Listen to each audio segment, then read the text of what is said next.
आज बीरज में होली है रे रसिया, आज बुंदेलखंड में होली है रे रसिया। कुछ ऐसा ही आनंद और भक्ति का संगम आज आपको देखने को मिलेगा बाबा बागेश्वर धाम में, बागेश्वर धाम के पीठाधीश्वर पंडित धीरेन्द्र कृष्ण शास्त्री के साथ। नमस्कार, आप देख रहे हैं इंडिया टीवी। आपके साथ मैं हूं प्राची पाराशर। आप सभी को होली की ढेर सारी शुभकामनाएं। बाबा आपको भी होली की ढेर सारी शुभकामनाएं। बहुत बहुत धन्यवाद। इंडिया टीवी को भी बहुत बहुत साधुवाद। और आज बागेश्वर में होली रे रसिया, आज बागेश्वर में होली रे रसिया। जब होली की हम बात कर रहे हैं, हमने ब्रिज की होली के बहुत सारे रंग देखे हैं, लेकिन बुंदेलखंड की होली के बारे में अगर आप बता सकें, कोई फाग हमें सुना सकें, शुरुआत कर सकें कार्यक्रम। हमारे यहाँ बुंदेलखंड में होली अनेक प्रकार की होती है। यहाँ लट्ठम लट्ठा होली तो नहीं होती, लेकिन यहाँ पर कीचड़ डोर होली होती है, कपड़ा फाड़ होली होती है, यहाँ गोबर मिलाऊ होली होती है, रंग बोर होली होती है। यहाँ की होली में एक अद्भुत बात है, पुरुष पुरुष ही होली खेलते और माताएं माताएं ही आपस में होली खेलती। बड़ी मर्यादा रहती है। हाँ, कई जगह पे फुहरता भी हो जाती होगी कुछ विचित्र मानसिकता के लोग, पर बुंदेलखंड की होली का एक बड़ा आनंद है। जो ब्रिज की होली का रस है, अवध की होली का रस है, वो बुंदेलखंड की होली का रस है। और पिछले 4-5 सालों में बागेश्वर की होली, इस साल का रंग बागेश्वर बालाजी के संग, इस भाव से लोग यहाँ पर होली उत्सव मनाने आते हैं। तो हमारे बुंदेलखंड में जब पारंपरिक लोकगीत गाते हैं, पारंपरिक फाग कहते हैं उसको, वो गा करके लोग फिर फाग का आनंद लेते, होली का, तब वो गाते हैं। लाल रंग डालो अजी पीलो रंग डालो, और रंग डालो केसरिया, बांके बिहारी सांवरिया। लाल रंग डालो पीलो रंग डालो, और रंग डालो केसरिया केसरिया, बांके बिहारी सांवरिया। बाबा, इस बार की होली बहुत रंगों वाली होली है। इस बार की होली बड़े उमंगों वाली होली है। आपके लिहाज से अगर समझूं तो ये वाली होली आपके लिए कितनी खास है, या देश के लिहाज से कितनी खास है? इस बार की होली भारत के लिए तो बड़ी अभूतपूर्व है ही है। रामलला के आने के बाद पूरे भारत में एक नया माहौल है। और आज बीरज में होली रे रसिया, इस होली पर हम यही प्रार्थना भगवान से करना चाहेंगे कि अब वो दिन जल्दी आ जाए कि मथुरा में, जन्मभूमि में, भव्य रूप में ठाकुर जी विराजमान हो जाएं और आज मथुरा में होली रे रसिया हो जाए। एक तरफ भारत में बाबा जी हम मथुरा में भव्य होली की कामना कर रहे हैं, हम प्रभु श्री राम का गुणगान कर रहे हैं, हम रंग गुलाल उड़ा रहे हैं, हम फूल उड़ा रहे हैं, लेकिन दुनिया के हालात बड़े खराब हैं। दुनिया में इस वक्त बॉम्ब चल रहे हैं, एक दूसरे के खून के प्यासे दुनिया में लोग हो गए हैं। क्या संदेश आप उन लोगों को देना? ऐसा कहें कि भारत होली मना रहा है और पड़ोसी देश दिवाली मना रहे हैं। बगल के देशों में मिसाइलें चल रही हैं, ड्रोन चल रहे हैं, चाहे वो ईरान इजराइल का युद्ध हो, अमेरिका जिसके साथ में लगा हुआ है। हम और बहुत ज़्यादा, हमारी तो कोई सामर्थ्यता नहीं है अंतर्राष्ट्रीय स्तर पर कुछ बोलने की, क्योंकि हमारी कोई ऐसी क्षमता भी नहीं है, ऐसी औकात भी नहीं कि हम कोई सुझाव दें। पर यदि कोई हमारा अंतर्राष्ट्रीय स्तर पर सुझाव ले तो हम उनको एक बात जरूर कहना चाहेंगे कि अपनी सैन्य ताकत दिखाने के लिए, ताकत बताने के लिए, अपना आधिपत्य बताने के लिए किसी को मार करके आप, किसी के प्राण लेकर के आप हक पाओ, वो मजबूत आदमी नहीं होता है। किसी का दिल जीत करके यदि हक पाओ, वो मजबूत आदमी होता है। तो हम ईरान, इजराइल और अमेरिका वाले इस युद्ध पर सिर्फ इतनी बात कहेंगे कि सनातन शांति का रास्ता है और हमारे भारत ने युद्ध को नहीं, बुद्ध को चुना है। अब चूंकि पूरी दुनिया की हम बात कर ही रहे हैं, होली का खुमार भी है, होली के रंग भी हैं, तो आज आपसे जो बातचीत होगी वो एक अलग अंदाज में होगी, आपके अंदाज में होगी। कुछ पर्चे हैं मेरे पास और एक एक करके ये पर्चे मैं आपके सामने रखूंगी। ऐसे मुद्दों पर सवाल पूछेंगे जिस पर बाबा जी खुलकर बोलते हैं। तो सबसे पहला पर्चा है, मैं पहले आपको दिखा दूं, फिर अपने कैमरे को दिखाऊंगा। ये देख लीजिए भाई, सबसे पहला पर्चा पाकिस्तान का निकला है। तो बताइए, पाकिस्तान की आयु कितनी है बाबा जी? देखो, पाकिस्तान अभी जब से कुछ दिनों से अमेरिका का साथ मिला है तो हवाई उड़ रहा है। पर सच ये है, बाप बाप होता है। तो पाकिस्तान को एक बात तो समझनी पड़ेगी, हम उनसे यही कहेंगे। आयु पे तो हमें पता नहीं कि कितनी आयु है, क्योंकि देश ये बात तय है कि जिसका जन्म होता है उसकी मृत्यु भी होती है। और हमने सुना है कि पाकिस्तान का जन्म 1947 को हुआ है। तो अब आयु कितनी है ये तो भगवान जाने, पर हम इतनी बात पाकिस्तान के लिए कह सकते हैं कि हम लोग आपस में लड़कर अपने अपने देशों की खुशियां, जो लोगों की तालियां लेने के चक्कर में एक दूसरे के खून के प्यासे हैं, एक काम किया जाए। आओ युद्ध तो किया जाए, भारत भी युद्ध करे और पाकिस्तान भी युद्ध करे, पर गोला बारूद या बंदूकों से युद्ध ना किया जाए। अपने अपने देश की गरीबी और अपने अपने देश के अत्याचार और आतंकवाद के खिलाफ युद्ध किया जाए। तुम भी अपना देश बढ़ाओ, हम भी अपना देश बढ़ाते हैं। तुम भी अपने देश की बेरोजगारी मिटाओ, हम भी अपने देश की बेरोजगारी मिटाते हैं। और जितना खर्चा बॉर्डर पर करें उसका खर्चा वो वहां बॉर्डर का कम करके आओ उस सैन्य खर्चे को भारत के गरीबों में खर्चा किया जाए। ये सुझाव लेकिन पाकिस्तान मानता कहाँ है बाबा जी? अभी अभी पाकिस्तान इसलिए नहीं मानेगा क्योंकि वो बिगड़े औलाद है। और जो बिगड़े हुए लड़के होते हैं वो मानते नहीं है जब तक कनपट्टा पे घल ना जाए। हमारे गांव में कहावत है, बेशरम लड़के सुटाई और पिटाई चाहते। ऐसे ही उसकी हाल है। तो ऑपरेशन सिंदूर में धोया और अभी अभी क्रिकेट में भारत ने फिर से धोया। तो पहले सेना ने ठोका, अब क्रिकेट खिलाड़ियों ने मैदान में ठोका। तो पाकिस्तान हमारा सुझाव माने तो बड़ा बेहतर है, क्योंकि हमने सुना है कि सबसे ज्यादा हमारे वीडियो वर्तमान में पाकिस्तान में सुने जाते हैं। तो इंडिया टीवी का यदि ये शो पाकिस्तान के दर्शक देखें तो हम कहेंगे कि तुम अपने वजीर आजम को हमारा ये मैसेज पहुंचाओ कि अपने वजीर आजम से कहो कि बागेश्वर बाबा ने कहा है कि आओ युद्ध तो लड़ा जाए पर गोला बारूद ये बंदूकों से ना लड़ा जाए, अपने अपने देश की गरीबी मिटाने का युद्ध लड़ा जाए। लेकिन ये सुझाव कहाँ मानते दिख रहे हैं? अब देखिए ना, अभी अभी हमने पीटा, अब अफगानिस्तान खूब पीट रहा है। जो जलालत है वहां के वजीर आजम के नसीब में, ये कब तक देख रहे हैं आप? पाकिस्तान की बेइज्जती तो तब तक होती रहेगी जब तक वो बाप को बाप नहीं कहेगा। इसीलिए वो बांग्लादेश में से भी उसकी लड़ाई है, बलूचिस्तान से भी उसकी लड़ाई है, और अफगानिस्तान से तो अभी वर्तमान में हमने एक न्यूज पढ़ी थी कल परसों में कि 40 सैनिक अफगानिस्तान ने ठिकाने लगा दिए और लगातार बमबारी कर रहा है। तो अब तो उनकी लड़ाई उनको खाए जा रही। और अक्सर यही होता है, दूसरों के घर के बाहर गड्ढा खोदने वाले खुद ही उस गड्ढे में गिरते। देखिए पर्चे मेरे पास बहुत सारे हैं। अब अगर आपकी अनुमति हो तो दूसरा पर्चा खोल दूं? दूसरा पर्चा खोला जाए भाई। दूसरा पर्चा है ये देख लीजिए। दूसरा पर्चा है मुनीर का पर्चा जी। ये बताइए, चापलूसी में क्या कोई गोल्ड मेडल हासिल करना चाह रहा है मुनीर? इतना तो हमें बात ज्यादा नहीं, पर हमने जितना न्यूज़ों पे देखा है और जितना अपनी बौद्धिक क्षमता से हमने समझा है, तो मुनीर भाई साहब को एक ही बात पता है कि वर्तमान में देखो पाकिस्तान चूंकि कंगाल हो चुका, छुपाने के लिए तुमने देखा नहीं, हमारे गांव में कहावत है कि खिसियाई बिल्ली खंबा नोचे। वही हाल वर्तमान में पाकिस्तान के वजीर आजम मुनीर साहब का है। तो मुनीर साहब के पास में अब कोई ऑप्शन नहीं है। तो एक शब्द है चमचा, और चमचा जिस बर्तन में रहता है उस बर्तन को खाली कर देता है। तो अभी मुनीर नाम का जो वजीर आजम है अमेरिका के बर्तन में फिट है। तो जब तक अमेरिका उनको डोनेशन देता रहेगा तब तक वो जयवन जिंदाबाद जिंदाबाद के नारे लगाते रहेंगे। लेकिन वो दिन दूर नहीं कि जब पाकिस्तान की जनता को, पाकिस्तान की आर्मी को ये बात समझ आएगी कि उनका देश किस दिशा की ओर जा रहा, किन परिस्थितियों की ओर जा रहा। आज इनके जैसे नेतृत्व ने पाकिस्तान को भिखमंगा वर्ल्ड लेवल पर कटोरा साबित कर दिया है। तो ये कल नहीं तो परसों वहां की जनता को समझ आएगा। और हम चाहते हैं कि पाकिस्तान की जनता जागे, मुनीर को भगवान सद्बुद्धि दे कि देखो भाई, दूसरों के कपड़े उधार मांगने से कभी भी कोई फैशन डिजाइनर नहीं बनता है जब तक खुद के कपड़े ना। लेकिन ये मुनीर मानता नहीं है ना, अपनी नफरत वाली बात भारत में फैलाने की कोशिश करता है और भारत को झूठी अपनी आंखें दिखाने की कोशिश करता है। क्या सबक उसको सिखाया जाना चाहिए? देख, वो जब भी छेड़ते हैं तो भारत छोड़ता नहीं है। और अब ये भारत वो भारत नहीं है, नए दौर का नया भारत है, बदलता हुआ भारत है, अब घुसकर के मारने वाला भारत।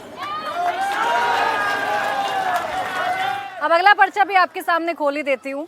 तो अगला पर्चा आपके सामने है, ये देखिए भाई, डोनाल्ड ट्रंप का अगला पर्चा है। इनकी नोबेल प्राइज की बड़ी चर्चा होती है। नोबेल प्राइज मिल पाएगा, नहीं मिल पाएगा ट्रंप साहब को? नोबेल प्राइज अब पता नहीं नोबेल प्राइज वालों के लॉ क्या होते हैं, खरीद लें तो बात अलग है, पर नोबेल प्राइज के बारे में हमने जितना पढ़ा है, आर्टिकल्स पढ़े हैं कि वो विशिष्ट लोगों को, उन लोगों को दिया जाता है जिन्होंने वैश्विक स्तर पर विशिष्ट काम किए हैं। और डोनाल्ड ट्रंप ने जब से ये राष्ट्रपति बने हैं तब से हम लगातार देख ही रहे हैं, इनके पास बयानबाजी और फोकटबाजी के अलावा कुछ भी नहीं, लड़वाने के अलावा कुछ भी नहीं। ये शुद्ध काम हमारे नारद मुनि जी जो करते थे ना, वही काम वर्तमान में डोनाल्ड ट्रंप कर रहा है। पर नारद मुनि काम करते थे लड़ाने का, तो राक्षसों को सद्बुद्धि दिलाते थे देवताओं से पिटवा करके। ये भाई साहब तो जिसका खाते हैं उसी थाली में छेद करवा देते हैं बम गिरवा कर। तो इनको नोबेल प्राइज अभी सद हक पर, यदि नोबेल के लॉ में ऐसा होगा, कानून में होगा तो मिलेगा। बहुत युद्ध करवाने वाले नेता का नोबेल प्राइज इनको मिलना चाहिए, वो डोनाल्ड ट्रंप को मिल सकता है। अच्छा, ये टिकाऊ कितने लगते हैं आपको? आज दोस्ती का हाथ बढ़ाते हैं, कल को फिर पीठ पीछे कुछ ना कुछ कहते हैं। ये आस्थिर है। जो चंचल आदमी होता है, जो आस्थिर आदमी होता है, उनके कोई शब्द नहीं होते हैं, उनके कोई। हमारे गांव में एक कहावत है, हम तो गांव के आदमी, तो हमारे यहाँ कहावतें ज़्यादा चलती हैं, तो उन्हीं में हम ज़्यादातर जवाब भी देते हैं। हमारे गांव में कहावत है कि जो 7 घाट का पानी पी लेता है उसे 1 घाट का पानी ठीक नहीं लगता। वही डोनाल्ड ट्रंप का हाल है। अब देखिए, अगला पर्चा और आपके सामने रख रही हूँ। इसकी चर्चा इन दिनों खूब हो रही है, इसके बारे में आप क्या बताना चाहेंगे? ये पर्चा इजराइल का है। अच्छा है, बढ़िया है भाई। सब लोग इसके आसपास के जितने मुस्लिम कंट्रीज हैं इसे खत्म करने पर लगे हैं, इसके अस्तित्व पर सवाल खड़े करते हैं। क्या लगता है, इजराइल लड़ाई में? कुछ भी कहो, इजराइल है तो शेर, अच्छा आदमी। चारों तरफ इस्लामिक कंट्रियां हैं और 7-8 देश प्रतिदिन उसके सपना देखता है खत्म करने के। और वो आदमी इतना खतरनाक है कि बीच में बैठा है और सबको मजा चखाता रहता है। ऐसा होना चाहिए। तो इजराइल की सैन्य क्षमता बहुत अच्छी है, आधुनिक हथियारों पर बहुत अच्छा काम किया। इजराइल पर हमारा एक निजी शोध है, निजी खोज है। उसने सबसे ज़्यादा युद्ध लड़े हैं, और जो आदमी सबसे ज़्यादा संघर्ष करता है वो सबसे ज़्यादा मजबूत होता है। इजराइल और ईरान के बीच में युद्ध हो रहा है, मिडिल ईस्ट में इस वक्त अस्थिरता है, लेकिन अपने देश में इसकी चर्चा बहुत है। जम्मू कश्मीर से लेकर देश के अलग अलग हिस्सों में खामेनेई की मौत के बाद पोस्टर लेकर खूब हाय तौबा की जा रही है, खूब हल्ला किया जा रहा है, पुलिस को आंसू गैस के गोले छोड़ने पड़ रहे हैं। ये वही लोग हैं जब हिंदुओं पर अत्याचार होता है तो चुप्पी साध लेते हैं, लेकिन अगर कहीं पर भी किसी भी इस्लामिक कंट्री में कुछ भी होता है तो अपने देश में जरूर शोर मचाते हैं। ये घटना से जो अभी भारत में वर्तमान में दिखाई पड़ रही है, खामनेई की मौत के बाद में, जो इस्लाम धर्म को मानने वाले या सिया मुसलमानों, सिया जो मुसलमान हैं उसको मानने वाले लोग हैं, जो वर्तमान में पोस्टर लेकर के यत्र तत्र खामनेई की मौत पर शोक व्यक्त कर रहे हैं। इस पूरे भारत की इस मूवमेंट से लखनऊ, कानपुर, नागपुर या मुंबई या जगह जगहों पर जहाँ जहाँ पे ये हुए हैं, पूरे देश के हिंदुओं को एक सीख लेनी चाहिए कि उनके किसी भी देश में किसी भी मुसलमान के ऊपर यदि आफत आती है तो भारत के मुसलमान उनको विदेशी मुसलमान नहीं मानते, अपना मानते हैं। ऐसे ही भारत के हिंदुओं को भी ये संकल्प लेना चाहिए कि किसी भी देश के हिंदुओं के ऊपर आफत आवे, उसे अपनी आफत समझनी चाहिए। हाल ही में आफत हमने देखी ना, बांग्लादेश में हमने हालत देखी। हाल ही में हमने देखा कि बांग्लादेश में हिंदुओं का क्या हाल हुआ, चुन चुन कर मारा गया, मंदिरों को, देवी देवताओं को ठेस पहुंचाने की कोशिश की गई। वहां से क्या सबक लेना चाहिए सनातनियों को? सनातनियों को यह सबक लेनी चाहिए, बांग्लादेश के हिंदुओं के ऊपर जो अत्याचार हुए, जो व्यभिचार हुए, कि आप कितने भी बड़े पद पोस्ट पर बैठे रहो, कितना भी बड़ा आपका साम्राज्य हो, यदि आप जनसंख्या में ज़्यादा नहीं हैं और दूसरे मजहब या दूसरे कौम के लोग जनसंख्या में ज़्यादा हो जाएंगे, तो एक दिन ऐसा आएगा कि तुम्हारा पद, तुम्हारा कद, जैसे आप न्यूज एंकर हैं और यदि दूसरे कौम के लोग आ जाएं तो न्यूज एंकर आपकी टीवी रखी रहेगी, वो कुछ नहीं, हमारी गद्दी भी छुड़ा लेंगे, आपकी भी न्यूज एंकर ही छुड़ा लेंगे और हम कुछ भी नहीं कर पाएंगे। बांग्लादेश में यही तो हुआ, अमीर हिंदुओं को, पद पर बैठे हिंदुओं को ऊपर अत्याचार किया, मारा, जलाया गया। तो ये बात हिंदुओं को सीख लेनी चाहिए कि उनमें इतनी एकता है कि वो जब भी अपने आप पर आएंगे तो आपका कद, पद, पैसा, माया सब धरा रह जाएगा, इज्जत लूट ली जाएगी और तुम्हें मार दिया जाएगा। इसलिए हिंदुओं के लिए एक ही सूत्र है, अपनी संख्या बढ़ाओ और एकजुटता से रहो। मैं इस पर आगे विस्तार से आपसे चर्चा करूंगी। बहुत सारे पर्चे इस वक्त मेरे हाथ में हैं कि एक पर्चा खोलूंगी, लेकिन एक डिजिटल पर्चा मेरे दिमाग में आया। इतना इंटरनेशनल हमने बात कर ली, तो आपके इंटरनेशनल दौरों की भी बड़ी चर्चा होती है गुरुजी। मैं पढ़ रही थी 12 देशों का दौरा आप कर चुके हैं और 8 देशों का दौरा अभी आपको और करना है। जब आप बाहर विदेशों में सनातनियों के बीच में जाते हैं तो क्या आप महसूस करते हैं, कितनी गर्मजोशी आप? बहुत अच्छा। हम अभी लगभग 11-12 देशों में हम अभी यात्रा पर हैं। हम दुनिया को समझना चाहते हैं, दुनिया के सनातन को समझना चाहते हैं, भौगोलिक स्थिति को, वहाँ की आर्थिक स्थिति को समझना चाह रहे हैं और सीखने का हमारे अंदर बहुत ज़्यादा जुनून और जोश रहता है कि कुछ भी नया सीखने को मिले। तो लगभग 11-12 देशों की यात्रा हमने की, जिसमें मिडिल ईस्ट के भी 1-2 देश गए और यूरोप के भी 1 देश गए और इधर इस तरफ भी, पश्चिम तरफ भी गए। तो इन देशों की यात्रा करने के बाद हमने यही जाना कि वहाँ पर नदियाँ बहुत सुंदर हैं, बहुत बड़ी हैं, लेकिन गंगा नहीं है। वहाँ पर पर्वत बहुत बड़े बड़े हैं, लेकिन केदारनाथ नहीं है। वहाँ पर मकान बहुत खूबसूरत बने हैं, लेकिन उनका परिवार नहीं है। ये हमने वहाँ से जाना, समझा और वहाँ के सनातनी बहुत अच्छा भावपूर्वक स्वागत करते हैं। और इस साल भी हम कोशिश कर रहे हैं 7-8 देशों की यात्रा करेंगे। और इस वर्ष की जो विदेशों की हमारी यात्रा होगी, जो बागेश्वर धाम पर कैंसर हॉस्पिटल बन रहा है, क्योंकि हमारा क्षेत्र बड़ा बिछड़ा पिछड़ा है, इस क्षेत्र में ऐसा कोई हॉस्पिटल नहीं है, तो हम अपने हॉस्पिटल में वर्ल्ड वाइड फैसिलिटी देना चाहते हैं कि विश्व की बेहतर से बेहतर फैसिलिटी हमारे बागेश्वर धाम के गढ़ा में कैसे मिल सके। और यही सनातन की खूबसूरती है कि सनातन में यही अद्भुत बात है कि अब तक अस्पतालों में मंदिर थे, अब मंदिरों में अस्पताल दिखाई पड़ेंगे। कहाँ का हिंदू आपको ज्यादा जागृत लगता है? यूं आपसे पूछूं, आप हिंदुओं को जगाने का काम करते हैं, विदेशों में हिंदुओं को देखने के बाद एक बात तो है कि जो नहीं जगे वो बात अलग है, पर जो जगे वो पूरे जगे। उसके पीछे एक रीजन है। एक बड़ी प्राचीन ग्रीस की कहावत है, ग्रीस में एक कहावत चलती है कि अक्सर उनकी ट्रेन निकल जाया करती है जिनके मकान रेलवे स्टेशन के नजदीक होते हैं। तो वहां के हिंदुओं में बहुत जागृति है इस बात की। वहां के, लेकिन बाबा जी जब आप इंटरनेशनल दौरों पर जाते हैं तो कुछ चाहने वाले जो इस देश में आपके हैं, भाई आपके उन दौरों पर एकदम बारीकी से नजर रखते हैं और बाबा के प्रवचनों से ज्यादा बाबा के स्वैग पर सबकी निगाहें होती हैं। चश्मा कौन सा लगाया? हमारे चश्मा पे बात हुई देश में, भारत में। अच्छा, हमें कई बार बड़ी हंसी आती है कि इस देश में इतने मुद्दे हैं, गरीबी मुद्दा है, आर्थिक तंगी मुद्दा है, लेकिन लोगों को पता नहीं। हमारे एक बार चश्मा पहन लिया तो उसी का मुद्दा बना दिया। हमने एक बार जैकेट पहन लिया, वो भी हमें पता नहीं था, हमें बाद में पता लगा कि ये बड़ा ब्रांडेड चीज है। तो किसी ने हमें दे दी, किसी ने कहा बाबा तुम पे ये चश्मा बड़ा अच्छा लगता। हम उस पे बैठे थे, समुद्र में हवा लग रही थी, हम कहा दे दे बेटा, अपन तो सीधे साधे गांव के आदमी, बाप राजे कभी देखा है नहीं हमने। तो उसने कहा कह लो पहन लो। हम कहा चेला की भी खुशी हो जाए, अपन भी थोड़ा राजा बाबू बन जाए। अपन ने पहन लिया, वो किसी ने फोटो खींच के डाल दी, पता लगा वो 50,000 रुपया का चश्मा है। और बदकिस्मती जब भारत आके पता लगा कि वो 50,000, वो फिजी जाके पता लगा कि वो 50,000 का है, तब तक वो हम दान दे चुके किसी को।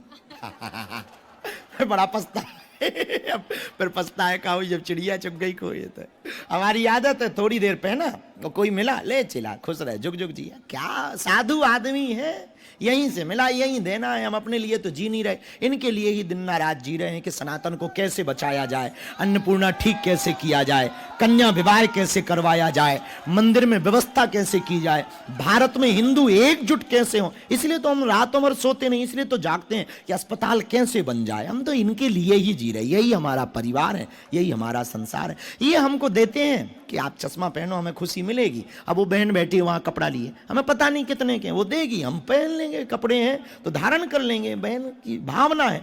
आपके अंदर भी कोई श्रद्धा हो तो इंडिया टीवी में हम दे सकता है, स्वीकार कर लेंगे, अपनी अपनी श्रद्धा है। हाँ, तो आपके पास भी कोई श्रद्धा हो दक्षिणा के चश्मा की या जैकेट की, तो आप हमें चढ़ा देना, हम उसको धारण कर लेंगे, नो प्रॉब्लम। वो तो बाबा हम आपको दे देंगे, लेकिन क्या ये इस देश में ये प्रथा बन गई है कि सनातनियों को बहुत इजीली टारगेट कर दिया बहन, इसके पीछे एक हमने रीजन जाना कि जब हमारे ऊपर ट्रोलिंग की गई, मीम्स बनाए गए और हमारे नाम से कि देखो बाबा ब्रांडेड चश्मा पहनता, बाबा ब्रांडेड जैकेट पहनता, बाबा के राज देखो, बाबा ये, तब हमें एक बात समझ में आई कि जब हम बैलगाड़ी पर चलते हैं, आधी रातों तक सोते नहीं, कई रातों तक भूखे रहे, तब कोई देखने नहीं आया। एक बार हमने चश्मा क्या पहन लिया, पूरी दुनिया की हम पर नजर गड़ गई और सब गालियां बकने लगे।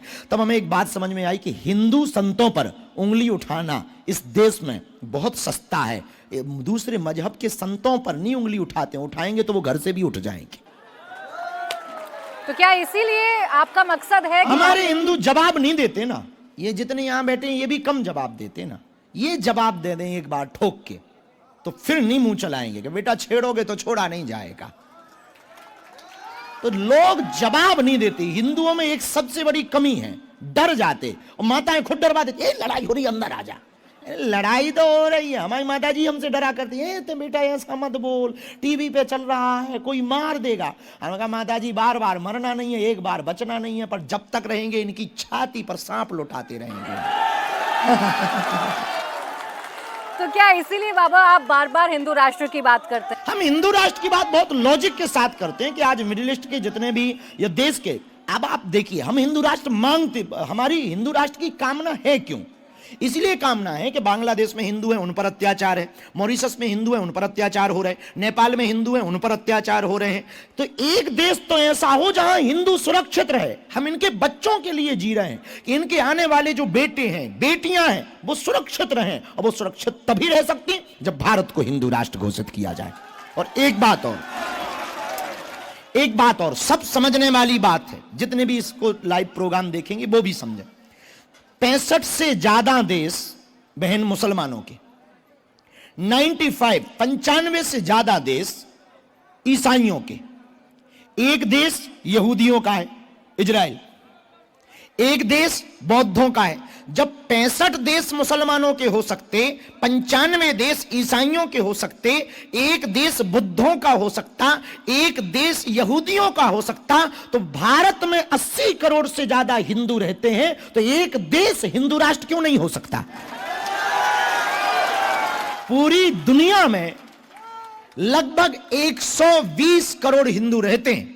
उन 120 करोड़ हिंदुओं के लिए एक देश जरूरी है, हिंदू राष्ट्र जरूरी है, उस देश का नाम भारत है। और हमें कागजों पे हिंदू राष्ट्र नहीं चाहिए, लोगों के दिलों में, विचारों में और संस्कारों में हिंदू राष्ट्र चाहिए। हिंदू राष्ट्र का मतलब है क्या आपके लिए? हिंदू राष्ट्र की परिकल्पना है हिंदू क्या? राष्ट्र का मतलब है हिंसा नहीं अहिंसा। हिंदू राष्ट्र का मतलब है युद्ध नहीं महात्मा बुद्ध, जो भगवान विष्णु के 24 अवतारों में एक हैं। हिंदू राष्ट्र का मतलब है अशांति नहीं शांति। हिंदू राष्ट्र का मतलब है नारी भोग्या नहीं पूज्या। हिंदू राष्ट्र का मतलब है गाय माता ही सर्वोपरि है, गाय माता राष्ट्र माता। हिंदू राष्ट्र का मतलब है संविधान, गीता, महाभारत और पुराण, इनमें जो लिखा गया उस आधार पर न्याय प्रक्रिया हो, वैदिक प्रक्रिया के आधार पर जीवन शैली हो, भारत के स्कूल विद्यालयों में गीता का पाठ्यक्रम हो, बेटियों के अंदर रानी लक्ष्मीबाई, महारानी लक्ष्मीबाई, और बेटियों के अंदर दुर्गा काली के लक्षण हो, और बेटों के अंदर राम और श्याम के आचरण हो। यह हिंदू राष्ट्र का मतलब है। आप हिंदू राष्ट्र की बात करते हैं, ओवैसी समेत मुस्लिम जमात के जितने भी लोग हैं, जितने भी बड़े बड़े मौलानाएं हैं, वो ये कहते हैं कि जब संभव हो पाएगा जब बाबा जी संविधान को ही खत्म कर दें। नहीं, हमें संविधान में बदलाव इसलिए नहीं, हम संविधान से हमारा कोई विरोध ही नहीं, हमारे पूर्वजों ने संविधान स्वीकार किया। इस देश में कोई भी ऐसा व्यक्ति नहीं हो सकता जो संविधान खत्म कर दे। यह देश संविधान से ही चलेगा, लेकिन संविधान का पहला पृष्ठ रामचरितमानस के चित्र से प्रारंभ होता है। संविधान के पहले पेज पर ही राम जी का चित्र लगा हुआ है। तो जिस संविधान के चित्र का पहला चित्र रामचंद्र भगवान के जो है राम जी के चित्र से जिस संविधान का प्रारंभ होता हो, हम भी भारत के प्रत्येक व्यक्ति में राम जैसा आचरण देखना चाहते हैं। लेकिन हिंदू राष्ट्र के नाम पर बार बार डराने की कोशिश तो की जाती है ना। हिंदू राष्ट्र के नाम पर हम डराते नहीं है, लोग डर जाते हैं। देखो, एक बात हम आपकी मीडिया पे कहना चाह रहे हैं कि यदि हमारी सत्य बोलने से किसी की भावनाएं भड़क रही हो तो वो अपनी भावनाएं बदल ले, हम सत्य बोलना ना बदलेंगे। नहीं, इसी का डर दिखा कर ना, ये डर नहीं है ना धमकी है, रियल बात है। हम जब तक जिंदा रहेंगे बहन जी ऐसे ही जिएंगे, हम ना बदल पाएंगे। जिनको हमसे दिक्कत हो वो पेट की दर्द की गोली खावे। ये जो पेट का दर्द है ना, ये ओवैसी ब्रदर्स में हो रहा है और ये पूरे मुस्लिम जमात में हो रहा है। वो ये कहते हैं, मुसलमान भाइयों से भी हम कहेंगे कि यही मौका है, सही मौका है, तुम भी हमारा साथ दो, हमारा हाथ तुम्हारे साथ है। हाँ, क्योंकि भारत में रहने वाला प्रत्येक मुसलमान भी तो हिंदू ही था, उनके पूर्वज। अब आज नहीं मानते हैं, वो बात अलग है, कल मानेंगे। तो ये बहस क्यों है? देश में हमारी तरफ से नहीं है, लोग हमें छेड़ते हैं, हम छोड़ते नहीं। नहीं तो क्या इस देश में अब मुसलमानों का रहना दूभर हो जाएगा? नहीं, मुसलमान जैसे रह रहे हैं इस देश में, वर्तमान में इजराइल और ईरान के युद्ध से भारत के मुसलमानों को एक बात सीख ले लेनी चाहिए, जितना सुरक्षित मुसलमान भारत में उतना पाकिस्तान में भी नहीं है। तो मुसलमानों को हिंदू बताने की होड़ क्यों छिड़ गई? जी, नहीं नहीं, हिंदू बताने की जो होड़ मुसलमानों में आ जाए तो बात अलग है। क्योंकि हमने एक पिक्चर देखी, अमर अकबर एंथनी। अमर मंदिर जाता, पूजा करता, अकबर मस्जिद जाता, नमाज पढ़ता, एंथनी चर्च जाता, प्रेयर करता। लेकिन पिक्चर का एंड बड़ा गजब का है, तीनों का बाप कन्हैया लाल निकला। जो घर वापसी की बात कही जा रही है, वो घर वापसी करवाना क्या हम ठीक है? केवल जो हिंदू दूसरे मजहब में चल गए हैं उनको बुलवाते हैं, बाकी हम धर्म परिवर्तन पर जोर नहीं देते। अच्छा, आप खुलकर भगवाए हिंद की बात करते हैं, पलट इस देश में बहुत से लोग गजवाए हिंद की बात करते हैं, तो हम भगवाए हिंद की बात करते हैं। खुलकर गजवाए हिंद पर बोलने वाला तो कोई मौलाना नहीं है, लेकिन आप खुलकर भगवाए हिंद। हम बहुत बढ़िया बात बोलते हैं, भगवाए हिंद क्या गलत है? हमारे हनुमान जी का कलर है भगवा। अब अपने हम आराध्य के रंग की बात ना करें, इसमें भी दिक्कत है किसी को, तो वो अपने कान बंद कर ले।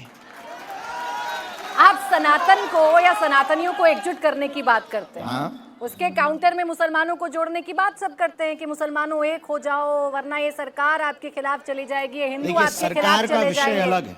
हिंदू आपके खिलाफ चले जाएंगे, आपको डराया जाएगा, मस्जिद छीन ली जाएंगी। बिल्कुल भी नहीं। इस देश में जितनी ज्यादा मस्जिदें हैं उतनी पाकिस्तान में भी मस्जिद नहीं। सबसे ज्यादा मस्जिदें भारत में, सबसे ज्यादा मुसलमान सुरक्षित यहाँ है। और हम यदि मुसलमानों के विरोधी होते तो ना तो अब्दुल कलाम को सलूट करते, ना रस खान के दोहा गाते। हम उनके भी विरोधी नहीं है। कुछ लोगों को लगता है कि हम विरोधी हैं, हम हैं नहीं है, बहुत अच्छे आदमी हैं, लोगों ने हमें जाना नहीं। एक परिकल्पना और हो गई, जब आप विरोधी नहीं है तो इस पर भी बताई दीजिए। एक परिकल्पना और है, एक चर्चा और है इस देश में जो हो रही है, हिजाब वाली और बुर्के वाली को प्रधानमंत्री बनाना है। हिजाब वाली को, बुर्के वाली को प्रधानमंत्री। यदि बहुसंख्यक वोट आधार वोट बैंक के आधार पर कोई उसको, जब भारत की 140 करोड़ जनता चुन लेगी तो बन जाएगी, उसमें क्या दिक्कत? संभव है बनना। हमें ये नहीं पता कि क्या संभव है क्या असंभव है, पर 140 करोड़ देश में रहते हैं, वो जिसको चुनते हैं वो प्रधानमंत्री बनता है। अब चाहे वो भगवाधारी हो और चाहे वो बुर्के वाली हो, देश की जनता जिसको चुनेगी वो प्रधानमंत्री बनेगा। हमारे कहने से कोई प्रधानमंत्री बनता होता तो हम सबसे पहले बहन आपको ही बनाते। और शुक्रिया आपका। अच्छा, एक दावा और है बाबा जी, जो बार बार किया जाता रहा इस देश में, खासकर सनातनियों ने करा, हिंदुओं ने करा, कि इस देश में बाबर जैसे आक्रांताओं का नाम खत्म हो चुका है, बाबरी मिटाई जा चुकी है और बाबरी का नाम कोई नहीं लेगा। लेकिन अब देखिए, बंगाल में बाबरी भी बन रही है और हर जुम्मे के दिन लाखों करोड़ों चंदा जुटाया भी जाता है, मुसलमान ईंट लेकर भी पहुंचता है। हम मस्जिद बनाने के विरोध में नहीं, लेकिन बाबरी के नाम पर मस्जिद बनाना ये इस देश का दुर्भाग्य है। शायद कुछ लोग इस देश में दंगा चाहते हैं और हम उनसे कहेंगे दंगा नहीं, गंगा फैलाई जाए, गंगा बहाई जाए, दंगा नहीं। तो बाबरी के नाम पर या बाबर के नाम पर मस्जिद नहीं बनाना चाहिए, क्योंकि ये देश बाबर या अकबर का नहीं, रघुवर का देश है। आप खुद जब नींव रखी गई थी बाबरी मस्जिद की, आप खुद उसके 2 दिन बाद पश्चिम बंगाल गए थे, कोलकाता गए थे, गीता का पाठ किया था। उसका मकसद क्या था, क्या उद्देश्य था? गीता का पाठ का उद्देश्य यही था कि भाई जब वो बना रहे हैं तो देख लो तुम, थोड़ा तुम भी जागो। तो कोलकाता के हिंदुओं को जगाने के लिए हम गए थे, 5 लाख हिंदू एकत्रित हुए थे और बहुत अच्छा गीता का पाठ हुआ। गीता के पाठ के लिए हमें बुलाया था, हम चले भी गए थे और फिर हम आ भी गए वापस। अच्छा, बार बार हिंदुओं को जगाने की जरूरत क्यों पड़ती है? क्योंकि हिंदू ही सबसे ज्यादा सोया है। जिनके राम के देश है, उनके राम को भी 500 साल के लिए कोर्ट के मुकदमे लड़ने पड़े उनके लिए। अब इससे बेहतर क्या सोया हुआ हिंदू हो सकता है? तुमने देखा नहीं, लोग हमारे खिलाफ बोलते हैं, हमारे हिंदू हमारे खिलाफ बोलते हैं। ये हिंदू सोया नहीं तो क्या? हम उनके लिए ही मर रहे, उनके आने वाली पीढ़ियों के लिए ही प्राण अपने न्यौछावर किए हुए हथेली पे रख के जी रहे हैं कि कब क्या हो जाए कोई ठिकाना नहीं। इतने षड्यंत्र किए जाते, कभी हमारे नाम पर, कभी भाई के नाम पर, कभी परिवार के नाम पर, फेक वीडियो बनाते, AI वीडियो बनाते, रोज हमको धमकियां दी जाती, हमारे जिलों में आ करके हमको धमकियां दी जाती। उसके बावजूद भी हमने अपने आप में हार नहीं मानी, क्योंकि हमें इनके बच्चों की चिंता है कि इनकी बेटियों को कोई उठा ना ले जाए और इनके बच्चों की कोई जमीनों ना छुड़ा ले। इसी चिंता के लिए हम केवल लड़ रहे हैं कि कल के दिन ये देश गजवाई हिंद ना बन जाए, भगवाई हिंद बन जाए। इनके लिए फिर भी इन हिंदुओं में से ही हिंदू आकर के हमारे लिए वीडियो बनाते हैं, कमेंट करते हैं, गालियां देते हैं। इससे बेहतर क्या सोया हुआ होगा? कुंभकर्ण के बाद कोई सोया है तो ये हिंदू सोए हैं। इसी बात से एक बात मुझे याद आती है, जब 3 बच्चों वाली बात हिंदुओं में कही जाती है तो हिंदू ही हिंदू का विरोध करने लगता है, लेकिन इसके विरोध में जब 24 बच्चे पैदा करने की बात मुसलमानों से कही जाती है तो सब तालियां बजाते हैं, एकदम देखते हैं, आनंद आ जाता है सबको सुनकर। इसी बयान पर तो हमने बहुत पहले कहा था कि चच्चे के 30-30 बच्चे, तो बहुत लोगों को आग लगी थी, बाबा ऐसा मत बोलो। अब उनके में भी ये बयान दिया गया कि 24 बच्चे, उनकी किसी मौलाना ने ये बयान दिया था कि मुसलमान जितने भी हैं इस्लाम धर्म को मानने वाले 24 बच्चे पैदा करें, 2 दर्जन बच्चे पैदा करें, ऐसा उन्होंने बयान दिया था। और 2 दर्जन में 24 होते हैं, और 24 बच्चे पैदा करें ऐसा उन्होंने बयान दिया था। तो हमने कहा ठीक है, कोई बात नहीं, हमने तो कोई प्रतिक्रिया नहीं दी, आज तक भी नहीं दी। हमने सिर्फ अपने हिंदुओं से अपील की है कि हिंदू कहते हैं, सरकार कहती है बच्चे 2 ही अच्छे, पे चच्चे के 30-30 क्यों बच्चे, ये भी तो क्वेश्चन है। तो अब हमारे जो पढ़े लिखे हिंदू हैं वो बड़े गजब के हैं, वो कहते हैं बच्चा ना बच्ची जिंदगी कटे अच्छी। तो हमने उन्हें ज्ञान दिया कि ना ना ना ना ना, कम से कम बच्चे 4 होने चाहिए, 2 घर पे रखो, 1 हिंदू राष्ट्र के लिए हमें दे दो, 1 बॉर्डर के लिए सेना को दे दो। भाई इसमें तो बकायदा एक काउंटिंग बताई गई थी बाबा जी, 6, 16 और उनके वालिदा के 72 नाती पोते हैं, और इस बात को बताकर तालियां पीटी जा रही थी। जब हिंदुओं के सामने ऐसी बात करेंगे तो क्या हिंदू स्वीकारेगा? बिल्कुल नहीं। हमारे 4 बच्चे वाले बयान पे हम पढ़ रहे थे, किसी ने हमारे ही बयान पे कमेंट किया कि बाबा तुम अपने बताओ। तो हमने खबर भिजवाई कि इन भाई साहब को बोलो कि इधर ब्याह ही नहीं हुआ है। अब बताओ बहने, ऐसे ऐसे लोग हैं, मतलब हम जिनको ज्ञान दें वो हमसे ही पूछने लगते हैं कि तुम अपना बताओ, औरों का छोड़ो। ऐसा तब है बाबा जी जब इस देश में राष्ट्रगीत को लेकर बहस छिड़ जाती है। बात राष्ट्रगीत की है और मसला हिंदू देवी देवताओं का आ जाता है। हिंदू देवी देवताओं का विरोध करने लगते हैं और ये कहने लगते हैं कि आप हिंदू मान्यताओं को हम पर थोप नहीं सकते। एक बात हम कह सकते हैं, जिनको भी भारत में रहने वाले लोगों को राष्ट्रगीत गाने से दिक्कत है, उनको देश छोड़ने का हक पहले है। जिसको भी तिरंगे से प्यार नहीं वो मेरा यार नहीं, 100 की सीधी बात है, और उसे भारत में रहने का अधिकार नहीं। तुम खाओ भारत का, गाओ पाकिस्तान का, पानी भारत का पी रहे और गाना तुम गाओ पाकिस्तान के। तो राष्ट्रीय गीत किसी देवी देवता का गीत नहीं है, भारत माता का गीत है, और जिन्हें भारत माता बोलने में शर्म आती है उन्हें भारत में रहने का भी हक नहीं। ये कहने लगे हैं अब मुस्लिम समाज से जुड़े हारे हारे। लेकिन मुस्लिम समाज के लोगों को इसी बात से आपत्ति है कि भाई हम पर थोप कैसे सकते हैं। नहीं, थोप नहीं रहे। भारत भाई, राष्ट्र प्रेम करना थोपना नहीं है। जिस राष्ट्र में रहोगे उस नेशन फर्स्ट नेशन। अगर राष्ट्रीयता तुम्हारे अंदर प्रथम प्राथमिकता नहीं है, हम एक बात अक्सर बोलते हैं, अपने लोगों से भी बोलते हैं और अपने मानने वाले फॉलोवर्स डिवोटीज से भी एक बात बोलते हैं, प्रार्थना करते हैं, जितने भी हमारे शिष्य आते हैं हम उनसे भी एक बात प्रार्थना करते हैं कि एक बात सुनो, राष्ट्र बचेगा तो राम बचेंगे, राष्ट्र ही नहीं बचेगा। अब एक बात बताओ, भारत ही नहीं रहेगा तो क्या इंडिया टीवी रहेगी?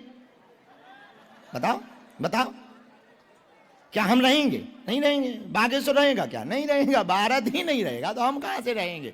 इसलिए पहले देश बचाना है, देश बचेंगे तब तो हम बचेंगे। तो इन्हें जब भारत से ही प्यार नहीं है, इनको तो एक चेतावनी आई है भाई, इस पर एक चेतावनी है कि अगर वंदे मातरम हम पर थोपा गया, हिंदू देवी देवताओं की मान्यता हम पर थोपी गई, तो गली गली खून बहेगा। अब ये तो भारत सरकार ही जवाब दे सकती है, हमारे हाथ में कानून नहीं है। हमारे हाथ में कानून होता तो हम बताते। तो जिनके हाथ में कानून है, देश के गृह मंत्री, प्रधानमंत्री, वो इस मैटर को देखें, हमारे से बहुत ऊपर है। अच्छा, एक और मसला है डेमोग्राफी के बदलने का, पॉपुलेशन के इम्बैलेंस का। कई जगह पर सवाल हैं कि देखिए यहाँ मुस्लिम आबादी बढ़ गई, यहाँ हिंदू आबादी कम हो गई। ये क्या वाकई में चिंता का विषय है? इस पर बात होनी चाहिए। चिंता का विषय 8-9 राज्यों में बहुत डेमोग्राफी और वहाँ की जनसंख्या में बहुत उतार चढ़ाव आए हैं। खास करके जो 7 सिस्टर्स स्टेट हैं, ये 7 बहनें जिस स्टेट्स को कहा जाता है, उन प्रदेशों में बहुत ज़्यादा ये डेमोग्राफी चेंज होते देखी गई है जनसंख्या का। जहाँ हिंदू संख्या बहुत घट गई है, मेघालय, असम, त्रिपुरा, मणिपुर, नागालैंड, मिजोरम, इन प्रदेशों में हिंदू आबादी घट गई है, बाकी आबादी बढ़ गई है। तो ये चिंतनीय विषय तो है। हरिद्वार जैसी जगह पर हिंदू आबादी कम हुई है हाँ, और वहां मुस्लिम पर हमने आबादी सुना है कि वो जो हरिद्वार में कुछ लोग हैं पंडे पुजारी बनकर के दूसरे मजहब के लोग पूजा करवा रहे। मध्य प्रदेश के भी कई क्षेत्र और कई गांव ऐसे हैं जहां हिंदू संख्या बहुत कम गई है, घट गई है। और यूपी में भी है। यूपी के लगभग 50-52 गांव का पूरा एक बेल्ट है होडल के किनारे वाला, जहां पर हिंदू बहुत कम है, दूसरे मजहब के लोग बहुत ज़्यादा हैं। इसीलिए तो हम चाहते हैं कि हिंदुओं की संख्या भी बढ़े और हिंदू एकता भी हो। भाई इसके लिए एक सुझाव दिया गया कि मियाँ 5 रुपए अगर मांगे रिक्शा चलाने के लिए तो आप 3 रुपया दो, 4 रुपया दो। ये सुझाव ठीक है क्या? इस पर हमने विचार नहीं किया। अच्छा, एक और मसला जो मैं बागेश्वर धाम को लेकर आपसे पूछना चाह रही हूँ, आप जी। खुद बेटियों की शादी कराते हैं। 305 बेटियों का कन्यादान आप कर चुके हैं। 1675 बेटियों के आप पिता बन चुके हैं, आप कन्यादान कर चुके हैं। इसका भाव क्या है, इसका उद्देश्य क्या है? हमारी बहन का विवाह जब हुआ था तो हमारी बहन के विवाह में 20,000 रुपया हमको उधार नहीं मिला था। तो उस समय हालत बहुत ख़राब थी, आर्थिक तंगी थी। इसी गांव में हमारा जन्म हुआ। हमारे दादाजी तब बालाजी की सेवा करते थे और अंतिम दिनों में उन्होंने हमें यहाँ का सेवक बना करके चुना। ये हमारे लिए सौभाग्य था। पर समय बदला, वो बात अलग है। तो उन दिनों में जब हमारी बहन का विवाह, जिस दिन बारात आनी थी, तब दीवार पर लेखन नाम करवाया जाता है। उसके लिए हमसे 250 रुपया मंगाए गए कि आप हमको 250 रुपया दें तो फॉर्म में वो नाम लिख देंगे, वर और कन्या का, और स्वागत लिख देंगे। तो हमारे पास वो रुपया नहीं थे।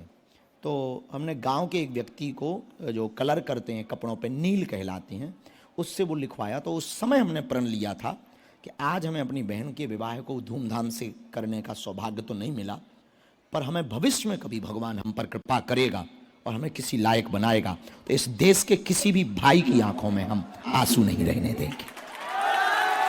बागेश्वर हमने धाम कोशिश की, प्रयत्न किया, बालाजी ने हम पे कृपा की, हमें चुना, दरबार लगाया, ये लोग हमसे जुड़े।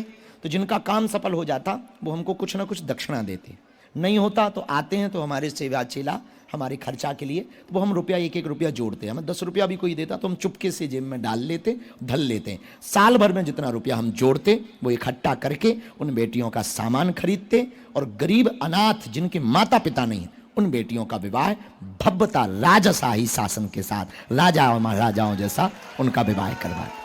और इस साल हर बेटी को हमने उन्हें आत्मनिर्भर बनाने के लिए घर का उपहार तो दिया ही है, बालाजी की कृपा ने और इन सब लोगों ने मिलकर हर बेटी को 30-30 हजार रुपया की एफडी भी थी। बागेश्वर धाम सिर्फ आस्था का केंद्र नहीं है। यहाँ जैसा आपने बताया कि कैंसर अस्पताल यहाँ शिलान्यास हो चुका है, बनकर अब पूरी तरीके से तैयार हो जाएगा। शिलान्यास खुद प्रधानमंत्री नरेंद्र मोदी ने किया था। यहाँ गुरुकुल भी बच्चों के लिए आप बना रहे हैं, जिसमें शस्त्र और शास्त्र दोनों की विद्या दी जा रही है। तो ये जरूरत आपको क्यों महसूस हुई? सनातन का मतलब अभी तक क्या किया था कि सनातन को मठ और मंदिरों तक सीमित कर दिया था। हम इस देश में एक नया उदाहरण प्रस्तुत करना चाहते हैं कि बाबा, कुछ लोग कहते हैं ना बाबा इतना लेते, वो इतने लेते, कहा करते हैं बाबाओं के पास इतना रुपया उतना रुपया। हम इस देश में एक नई लाइन खींचना चाहते हैं कि महात्मा मठ या मंदिर धन लेते हैं तो समाज को वापस भी देते हैं। तो हम इस नई क्रांति के लिए ये मेहनत कर रहे हैं कि हमें जो भी मिलेगा हम इन्हीं समाज को बदलने में खर्च करेंगे और इन्हीं समाज को बदलने के लिए एक उदाहरण प्रस्तुत करके जाएंगे कि मठ और मंदिरों में आने वाली चढ़ोतरी से गरीबों की बेटियों का, दान पेटियों में आने वाली राशि से गरीबों की बेटियों का घर बसाया जाने लगे तो भारत को और सनातन को बदलते देर नहीं लगेगी। ये उन लोगों के लिए भी जवाब है, जब राम मंदिर बनता है तो कहते हैं कि मंदिर की जगह अस्पताल क्यों नहीं बना? कुछ लोगों ने जब राम मंदिर बना था तब ये कमेंट किया था कि अस्पताल क्यों नहीं बना देते हैं, तो मंदिर बनाने से क्या फायदा। बल्कि हमने उनसे भी कहा था कि चर्च बनाने से क्या फायदा।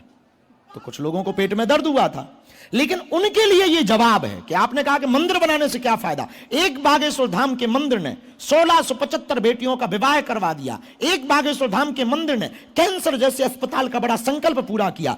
एक बागेश्वर धाम जैसे मंदिर ने 1000 होम स्टे, 1000 परिवारों को रोजगार दिया। एक बागेश्वर धाम के मंदिर ने 3000 ऑटो रिक्शा चलाने वालों को रोजगार दिया। एक बागेश्वर धाम के मंदिर ने लगभग यहां के 22 किलोमीटर की जमीनों के दाम दुगने करवाए हैं। एक बागेश्वर धाम के मंदिर ने लाखों लोगों की जिंदगी को बनाया है। एक बागेश्वर धाम के मंदिर ने फ्री में शिक्षा देने का काम किया और एक बागेश्वर धाम के मंदिर ने कम से कम 40 लाख लोगों को प्रति साल निःशुल्क अन्नपूर्णा देने का बीड़ा उठाया है। सवाल उसके बाद होली के रंग आपके साथ बिखेरेंगे जरूर। अभी तक आप पैदल चल रहे थे और सनातन एकता की बात कर रहे थे, लेकिन अब रथ यात्रा की बात आप कर रहे हैं। क्या उद्देश्य है इसका, या क्या हमारा response आपको उद्देश्य एक मिल ही है, रहा केवल समाज को जगाना, सनातन को जोड़ना, एकजुट करना, संस्कारों में, विचारों में संस्कार भरना। इस उद्देश्य के लिए इस वर्ष हम रथ यात्रा करेंगे। पिछली बार पद यात्रा की, अब रथ यात्रा करेंगे। इसका रिस्पॉन्स मिलता है? बहुत अच्छा मिलता है। जहाँ जहाँ पदयात्रा हुई है वहाँ की हमने स्टडी कराई, अभी कुछ टीमें लगी हुई हैं। जहाँ जहाँ पदयात्रा की कि वहाँ की भौगोलिक स्थिति क्या बदलाव हुआ, मानसिक विचारों में क्या बदलाव हुआ, तो कई गांवों में हमारी पदयात्रा के बाद ये प्रण लिया गया कि अब हम छुआछूत नहीं करेंगे। हिंदू एकता की बात आएगी तो सब एकजुट होकर के हिंदुत्व के सपोर्ट में खड़े होंगे। एक बहुत से गांवों में ये प्रण लिया गया कि व्यसन मुक्त गांव बनाएंगे, तो पदयात्रा का बड़ा प्रभाव हुआ है। इसलिए अब हम इस क्योंकि ज्यादा जगहों पर हमें पहुंचना है, पदयात्रा में कम जगह पर हम पहुंच पाते, तो रथ यात्रा से हम ज्यादा जगहों पर पहुंच सकते हैं, क्योंकि देश बहुत बड़ा है। जब हिंदू एकता की बात कर रहे हैं तो हिंदू त्योहार का जो जश्न है, आपके भक्त भी आपका इंतजार कर रहे हैं। हिंदू त्योहार का उत्सव होली, बिल्कुल होली का उत्सव मनाना जरूरी है, क्योंकि आपके भक्त आपका इंतजार कर रहे हैं। किस तरीके से बागेश्वर धाम की होली होती है? बैठे रहो हारे हारे, बागेश्वर धाम की जात पात की करो विदाई, हम सब हिंदू। अरे आज बागेश्वर में होली रे रसिया, आज बागेश्वर में होली रे रसिया, बर जोरी रे रसिया, होली रे रसिया बर। आज बागेश्वर में होली रे रसिया, आज बागेश्वर में होली रे, होली के रसिया की, बागेश्वर धाम की, सन्यासी बाबा की, दादा गुरुजी की, हर हर बागेश्वर धाम की, सन्यासी बाबा की, दादा गुरुजी की। दोनों हाथ उठा के, आज बागेश्वर में होली रे रसिया, आज बागेश्वर में होली रे, आज बागेश्वर में होली रे रसिया, आज होली के रंग मेरे बालाजी के संग हो, होली के रंग मेरे, हाँ होली के रंग मेरे बालाजी के संग हो।